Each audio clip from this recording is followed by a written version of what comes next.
नमस्कार दोस्तों, स्वागत है आपका आपके अपने YouTube channel smart pick education centre Rajasthan में। तो आज हम एक बार फिर से जो आपके लिए लाइब्रेरी साइंस के जो वन लाइनर क्वेश्चन हैं, टेस्ट सीरीज है इनकी, उसकी हम एक और क्लास लेकर आपके लिए लेकर आए हैं। तो सबसे पहले आप, यदि आपने अभी तक सब्सक्राइब नहीं किया है तो सबसे पहले सब्सक्राइब कर लें और उसके बाद इस वीडियो को ज़्यादा से ज़्यादा शेयर करें भाई, क्योंकि ये जो सभी विद्यार्थी हैं उन तक पहुंच नहीं पा रहा है। कुछ के पास जो नोटिफिकेशन है वो नहीं जा रहे हैं, तो आप शेयर कर दे भी एक बार इसे। शुरुआत करते हैं। स्थिर समुच्चय कितने भागों में विभाजित है? स्थिर समुच्चय कितने भागों में विभाजित है? तो 3 भागों में इसका विभाजन किया गया है और ये विभाजन किया गया था 1971 में। कब किया गया था? 1971 में इसका विभाजन किया गया था। स्थिर समुच्चय का विषय निर्माण की विधियों का सर्वप्रथम जो प्रतिपादन किया गया था उसमें इसका प्रतिपादन हुआ था स्थिर समुच्चय का 1950 में। 4 प्रकार के जो विधियां हैं वो उस समय निर्मित की गई थी 1950 में डॉक्टर एस.आर. रंगनाथन द्वारा। उसमें स्थिर समुच्चय भी था। स्थिर समुच्चय के 3 प्रकार बताए गए हैं और ये 1971 में इन्हें 3 भागों में बांटा है। अगला क्वेश्चन है आपका, विच्छेदन में मुख्य वर्गों या विषयों को किस प्रकार विभाजित किया जाता है? विच्छेदन विषय निर्माण की विधि है। इसमें जो मुख्य वर्ग है यानी कि मेन क्लास है या फिर आपके सब्जेक्ट्स हैं, विषय है, उनको किस प्रकार विभाजित किया जाता है? तो समकक्ष श्रेणी में। किस प्रकार? समकक्ष श्रेणियों में विभाजित किया जाएगा, वही आपका क्या कहलाएगा? विच्छेदन कहलाता है। अगला क्वेश्चन है इसी से संबंधित और इसी प्रकार का ये क्वेश्चन है भी। इन दोनों में से एक क्वेश्चन आपको देखने को मिल सकता है परीक्षा में। महत्वपूर्ण क्वेश्चन है ये आपके। किसी मुख्य वर्ग या विषय को परत दर परत किस विधि में बांटा जाता है? यहाँ पर क्या था भाई? समकक्ष श्रेणियों में बांटा था। किसमें? विच्छेदन में। और यहाँ पर बांटा है आपके परत दर परत, तो ये बांटा जाएगा आपका अनाच्छादन में। किसमें? अनाच्छादन में आपको परत दर परत मुख्य वर्ग जो मेन क्लासेज हैं या सब्जेक्ट्स हैं उनको विभाजित किया जाएगा परत दर परत, जबकि जो विच्छेदन है उसमें समकक्ष श्रेणियों में इन्हें बांटा जाएगा। यही मुख्य अंतर है इन दोनों में है, विच्छेदन और अनाच्छादन विधि में।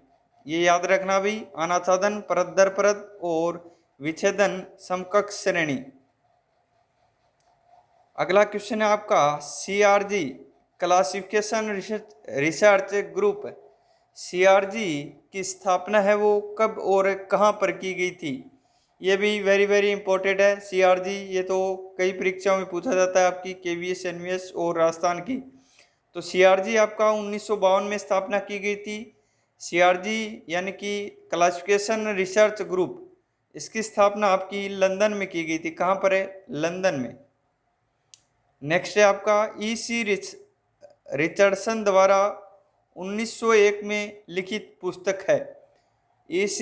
रिचर्डसन द्वारा 1901 में कौन सी पुस्तक लिखी गई थी? तो ये लिखी गई थी आपकी classification theoretical and practical. Classification theoretical and practical E.C. Richardson द्वारा लिखित पुस्तक है। 1901 में ये पुस्तक लिखी गई थी। अगला क्वेश्चन है, D.W. लैंग्रेज द्वारा ज्ञान जगत के चित्रण के कितने सिद्धांतों की पहचान की गई है? इंपॉर्टेंट क्वेश्चन है अभी। लैंग्रेज द्वारा जो ज्ञान जगत है उसके चित्रण के सिद्धांत, मैपिंग ऑफ यूनिवर्स नॉलेज में कितने जो सिद्धांत हैं उनकी पहचान की गई है? तो 4 प्रकार के सिद्धांतों की पहचान D.W. लैंग्रेज द्वारा ज्ञान जगत के चित्रण के सिद्धांतों की पहचान की है। मैपिंग ऑफ यूनिवर्स नॉलेज के जो सिद्धांत हैं उनकी पहचान, 4 प्रकार के सिद्धांतों की पहचान D.W. लैंग्रेज द्वारा की गई है। अगला क्वेश्चन है आपका, एक्सपेंसिव क्लासिफिकेशन किस प्रकार के विभाजन का उदाहरण है? एक्सपेंसिव क्लासिफिकेशन, इसमें किस प्रकार के जो विभाजन है वो किया जाता है। 3 प्रकार के विभाजन आपको बताए हैं, द्विविभाजन, 10 विभाजन और बहुविभाजन। तो एक्सपेंसिव क्लासिफिकेशन में आपका बहुविभाजन यानी कि पॉलीकोटोमी आएगा इसमें। एक्सपेंसिव क्लासिफिकेशन, कमेंट बॉक्स में आपको बताना है भी एक्सपेंसिव क्लासिफिकेशन का निर्माण कब एवं किसके द्वारा किया गया था। कब एवं किसके द्वारा एक्सपेंसिव क्लासिफिकेशन का निर्माण किया गया। अगला क्वेश्चन है आपका, सीएम हेंसन और चार्ल्स मार्टिन का संबंध किस वर्गीकरण पद्धति से है। वेरी वेरी इंपॉर्टेंट क्वेश्चन है भाई। सीएम हेंसन और चार्ल्स मार्टिन का संबंध कौन सी वर्गीकरण पद्धति से है। तो ये आपका एलसीसी जो पद्धति है, लाइब्रेरी ऑफ कांग्रेस क्लासिफिकेशन पद्धति है, उससे संबंध है सीएम हेंसन और चार्ल्स मार्टिन का। एलसीसी की जो स्थापना है वो 1904 में की गई थी। कब की गई थी? 1904 में। अगला क्वेश्चन है, यूडीसी का पहला संस्करण किस भाषा में प्रकाशित हुआ था। यूडीसी का प्रथम संस्करण पूछा गया अभी। 1905 में इसका प्रकाशन किया गया था, प्रथम संस्करण का। और ये पॉल ओटलेट, हेनरी लो फोंटेन द्वारा यूडीसी पद्धति का निर्माण किया गया है।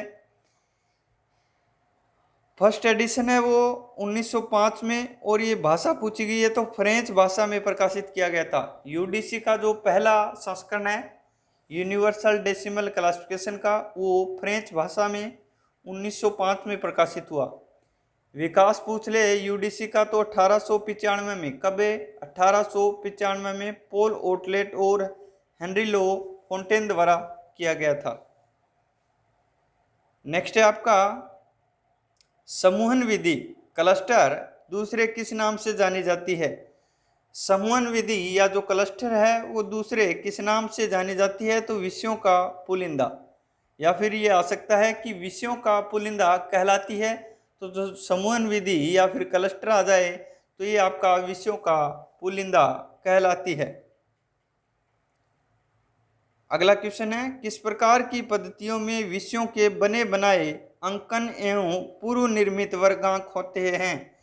किस प्रकार की पद्धति होगी जिसमें विषयों के बने बनाए अंकन नोटेशन होंगे एवं पूर्व निर्मित वर्गांक होंगे। तो ये आपकी शुद्ध परिगणनात्मक पद्धतियों में। कौन सी पद्धतियों में? शुद्ध परिगणनात्मक, प्योरली एन्यूमरेटिव स्कीम्स में आपके जो बने बनाए अंकन और पूर्व निर्मित वर्गांक होते हैं। शुद्ध परिगणनात्मक के अंतर्गत जो वर्गीकरण पद्धतियाँ आती हैं उनमें सबसे पहले आपकी LCC, library of Congress classification निर्माण किया गया था इसका 1904 ईस्वी में।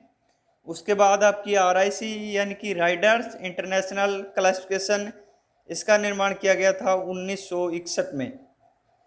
तो ये दोनों पद्धतियाँ आपकी शुद्ध परिगणनात्मक पद्धति के अंतर्गत आती है। अगला क्वेश्चन है आपका, किस प्रकार की पद्धतियों में सामान्य एकलों कॉमन आइसोलेट्स की सारणियां टेबल्स को भी शामिल किया गया एवं उसमें विषयों के रेडीमेड क्लास नंबर उपलब्ध होते हैं। किस प्रकार की पद्धति होगी जिसमें सामान्य एकलों की सारणियां भी होगी और उसके साथ विषयों के रेडीमेड क्लास नंबर दिए गए हैं। तो ये लगभग परिगणनात्मक पद्धति होगी आपकी, लगभग परिगणनात्मक पद्धतियों में। और इसके अंतर्गत जो पद्धतियाँ आती हैं आपकी डीडीसी यानी कि डेवी डेसिमल क्लासिफिकेशन दशमलव वर्गीकरण पद्धति और सब्जेक्ट क्लासिफिकेशन विषय वर्गीकरण पद्धति, ये दोनों पद्धतियाँ आपकी लगभग परिगणनात्मक पद्धति में शामिल की जाएगी। अगला क्वेश्चन है, लैमिनेशन शब्द की उत्पत्ति लैमिनी शब्द से हुई है। लैमिनी शब्द किस भाषा का है? लैमिनेशन शब्द की जो उत्पत्ति है वो लैमिनी शब्द से हुई है। ये लैमिनी शब्द है वो किस भाषा का है? तो लैमिनी शब्द यहाँ पर है लैटिन भाषा का है, क्वेश्चन आपका इस प्रकार भी पूछा जा सकता है कि जो लेमनिस शब्द है वो किस भाषा से संबंधित है, तो लैटिन भाषा से। लेमिनेशन शब्द की उत्पत्ति किस भाषा से हुई है, तो वो भी आपकी लैटिन से हुई है। अगर क्वेश्चन आ जाए लेमिनेशन शब्द की उत्पत्ति लैटिन भाषा के किस शब्द से हुई है, तो वो आपका लेमिनी शब्द होगा भाई। नेक्स्ट है आपका डीडीसी पद्धति की प्रमुख विशेषता बतानी है आपको। प्रमुख विशेषता क्या है डीडीसी पद्धति की मुख्य रूप से, तो यहाँ पर पदानुक्रम है वो डीडीसी यानी कि डेवी डेसिमल क्लासिफिकेशन की प्रमुख विशेषता है पदानुक्रम। नेक्स्ट है डॉक्टर एस आर रंगनाथन के अनुसार विषय कितने प्रकार के हैं, सब्जेक्ट्स हैं वो कितने प्रकार के हैं। डॉक्टर एस आर रंगनाथन के अनुसार तो 3 प्रकार के विषय दिए गए हैं। सबसे पहले आपका है मौलिक विषय। सबसे पहले कौन सा है, मौलिक विषय यानी कि बेसिक सब्जेक्ट।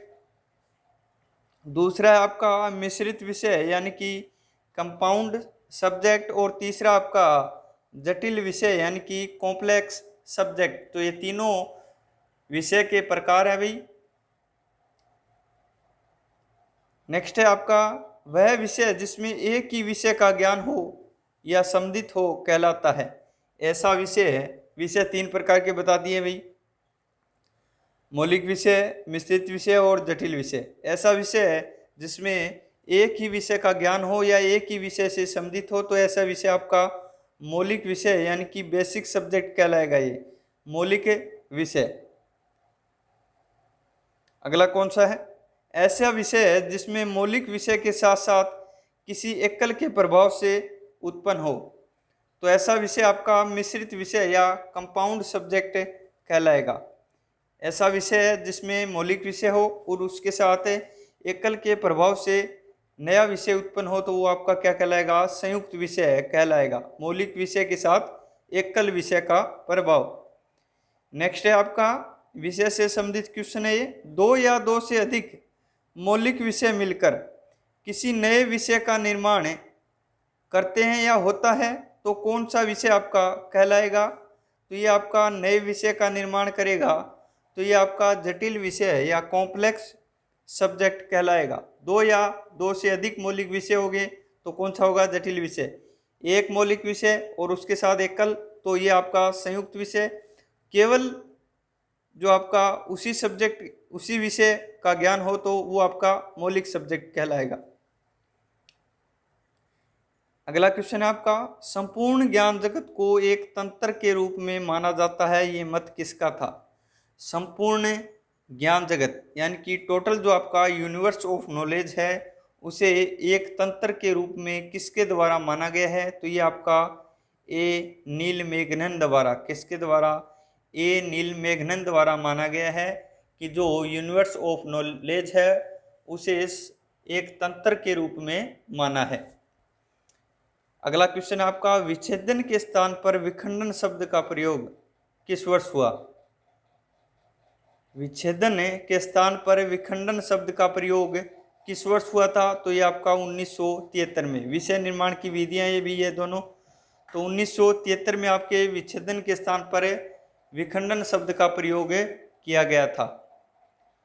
तो ये हमारे आज के कुछ राजस्थान लाइब्रेरियन 3rd ग्रेड के महत्वपूर्ण प्रश्नोत्तर थे, जो आपके नए सिलेबस के आधार पर प्रश्नोत्तर है ये आपके। तो एक बार सभी शेयर कर दें और सब्सक्राइब जरूर कर लें भाई।